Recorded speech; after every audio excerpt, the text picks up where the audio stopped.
بسم الله الرحمن الرحيم والصلاة والسلام على أشرف المرسلين. أما بعد, c'est le deuxième TP de la méthode des éléments finis destiné au Master 1 Structure Génie Civil pour l'Université de Djilali Bou Nama à Fnis Miliana. Donc nous avons 3 barres représentées sur la figure avec 2 appuis dans le premier nœud et dans le troisième nœud. Les 2 barres 1, 2 et 1, 3 de même longueur. Nous avons une force appliquée au nœud 2 avec un angle de 45 degrés. On demande de déterminer la matrice de rigidité du système, calculer les déplacements nodaux, calculer les charges axiales dans les barres. On donne pour application numérique la longueur L égale à 2 mètres, la section des barres c'est 0,02 mètres carrés, le module de Young et la force F. Donc, on va effectuer l'étude élémentaire de ce système. Donc, nous avons 3 barres, 3 nœuds. Nous avons 3 éléments et 3 nœuds dans ce système. Chaque élément avec ses caractéristiques, module de Young, la section et la longueur. Les 2 éléments 1, 2 et 1, 3 de même longueur.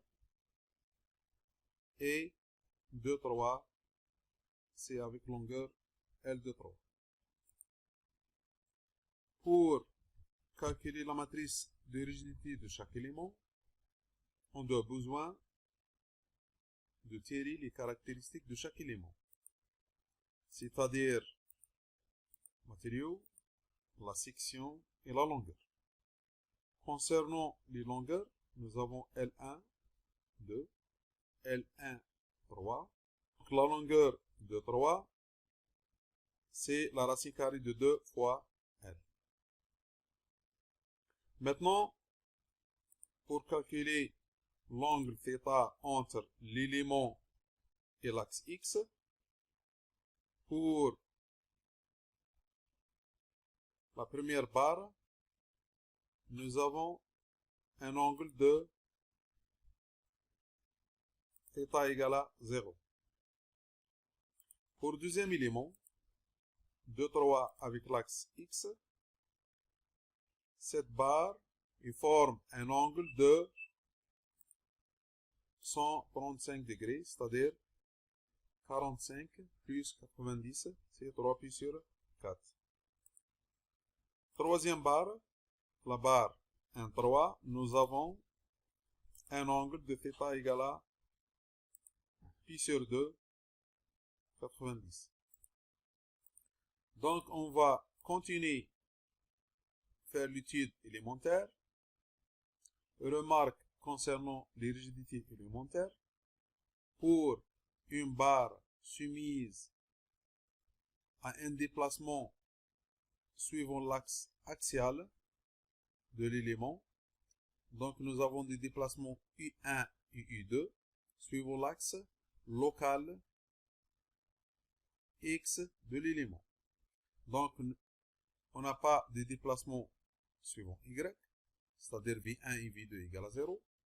Donc, la matrice de rigidité élémentaire locale, c'est K, E, A sur L, 1, 0, moins 1, 0, 0, 0, 0, moins 1, 0, 1, 0, 0, 0, 0, 0. Et dans un repère global X et Y, où l'élément forme un angle θ,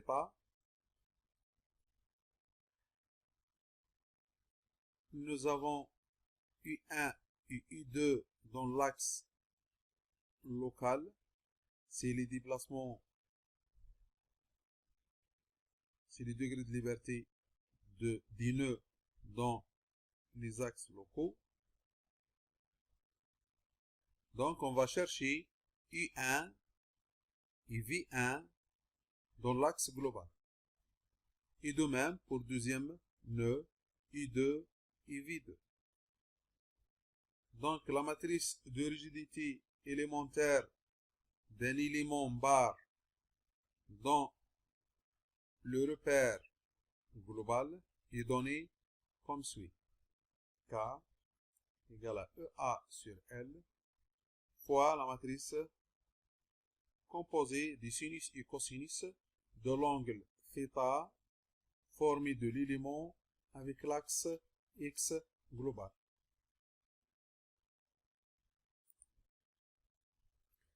Donc la matrice de rigidité de chaque élément est donnée comme suit. Après la détermination des caractéristiques de chaque élément, on va tirer les matrices de rigidité élémentaire pour chaque élément. Donc pour l'élément K12, nous avons les caractéristiques de l'élément EA et L, et nous avons l'angle θ pour déterminer les cosinus et sinus qui forment cette barre avec l'axe X dans le repère global. Donc de même pour le deuxième élément. Donc on peut tirer la matrice de rigidité élémentaire avec ses caractéristiques de l'élément. Et de même pour le troisième élément.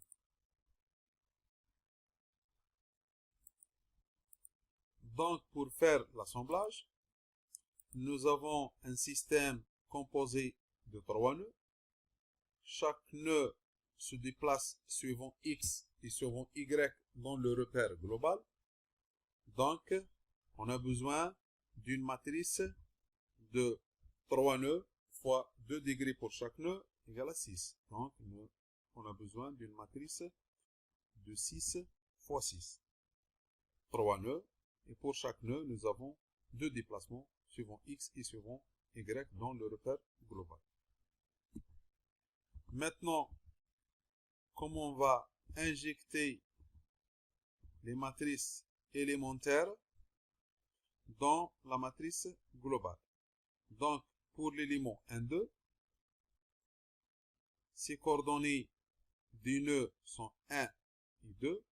On va injecter les valeurs de la matrice dans la partie indiquée.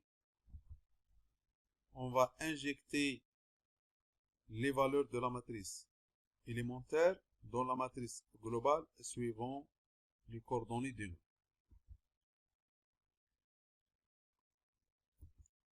Donc pour le deuxième élément de même, donc nous avons le nœud 2 et le nœud 3. Et pour le troisième, nous avons les coordonnées des nœuds, si le nœud 1 et le nœud 3. Donc on va injecter les valeurs de la matrice élémentaire dans ces positions.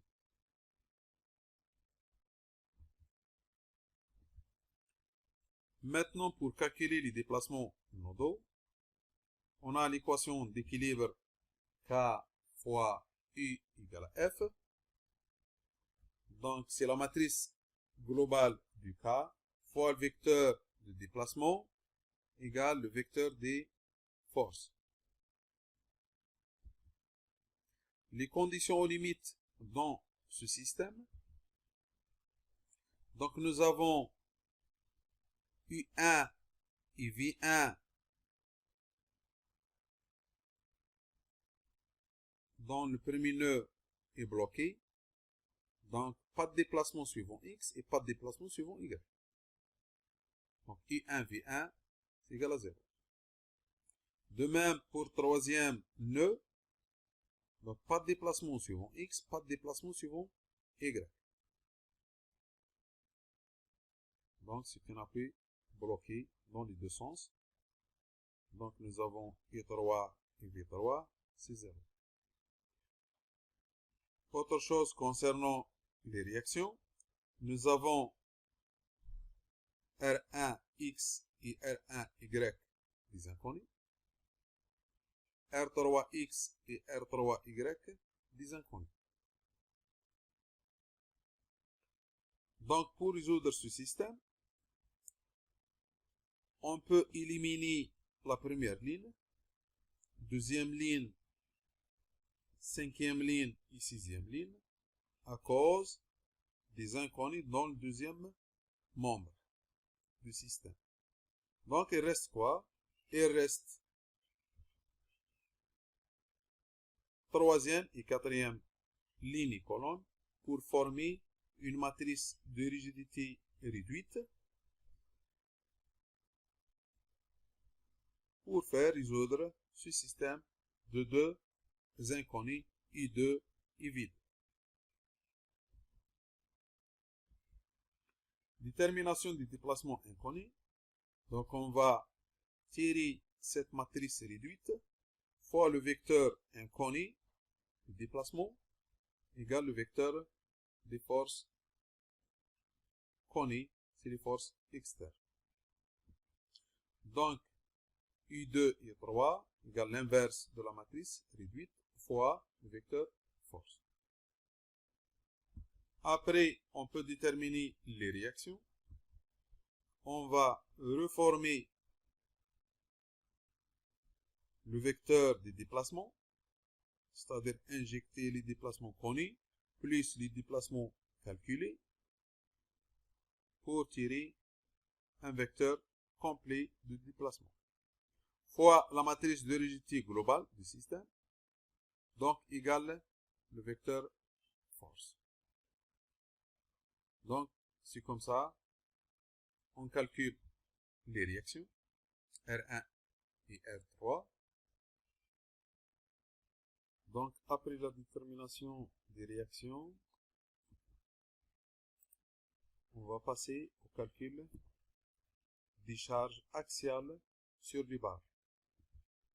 Donc, la formule est donnée comme suit.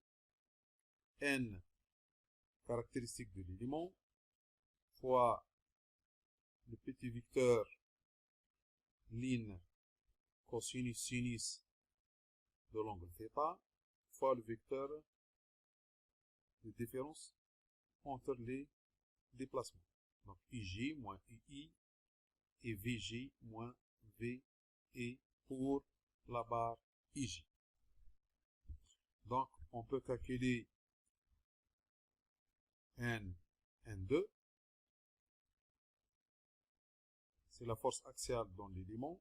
EA sur la longueur. Fois cosinus sinus, l'angle θ égale à 0. Fois différence entre les déplacements horizontal et vertical.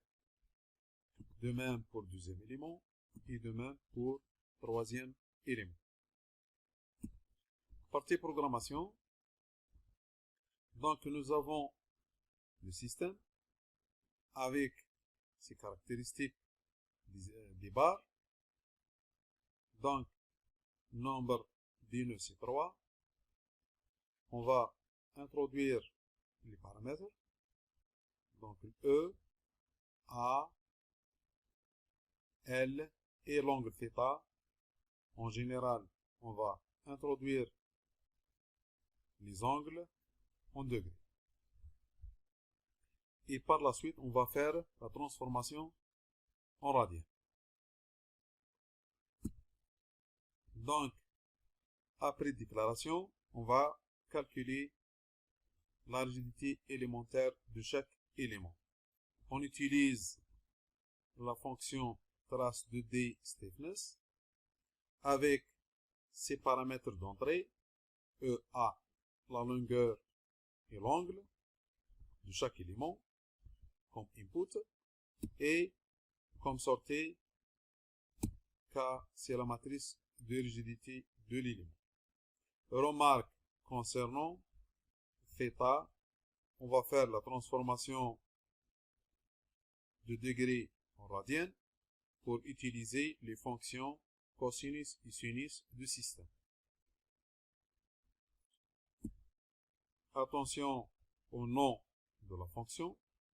Il faut impérativement la fonction prendre le même nom dans le programme principal et dans le nom du fichier de cette fonction. Après ça, on va déclarer une matrice de dimension 2 fois nombre des nœuds, c'est-à-dire 2 degrés de liberté pour chaque nœud fois le nombre des nœuds. Donc 6 fois 6. Et on va calculer la matrice d'assemblage pour ce système. Donc, on va faire écrire cette fonction. Dans cette fonction, nous avons 4 entrées. C'est la matrice initiale d'assemblage. Premièrement, c'est vide, 0. Et on va injecter le nombre des matrices, le nombre des éléments de la matrice élémentaire. Dans notre cas, c'est 4 fois 4, c'est 16 éléments qu'on va placer dans la matrice d'assemblage global. Donc 4 éléments, 2 fois 4, 3 fois 4 et 4 fois 4, donc 16 éléments pour récupérer ensuite la sortie, c'est K, nouvelle matrice globale, K après l'assemblage. De même pour deuxième élément et de même pour troisième élément. Donc, après ça, on va tirer la matrice réduite. C'est la matrice où on trouve les éléments 3, 3, 3, 4, 4, 3 et 4, 4. Par la suite, on va déclarer le vecteur force, connu, pour calculer les déplacements inconnus. Donc, le déplacement inconnu, c'est la matrice inverse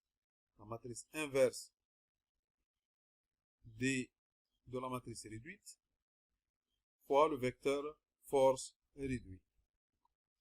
Donc, après ça, on peut calculer facilement le vecteur force totale, c'est-à-dire calculer les réactions, après la réorganisation du vecteur de déplacement. Enfin, on va calculer les forces axiales dans les barres en utilisant l'équation donnée. Remarque, on n'a pas besoin de transformer les angles en radienne, on utilise directement cosinus degré et sinus degré dans le programme MATLAB.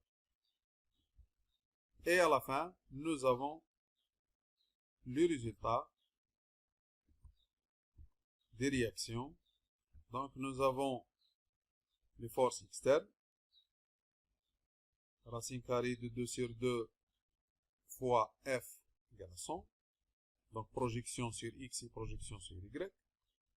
Donc, et on va tirer les réactions R1X et R3X et Y. R1Y égale à 0. On peut faire ça dans plusieurs programmes, notamment exemple appliqué au SAP 2000.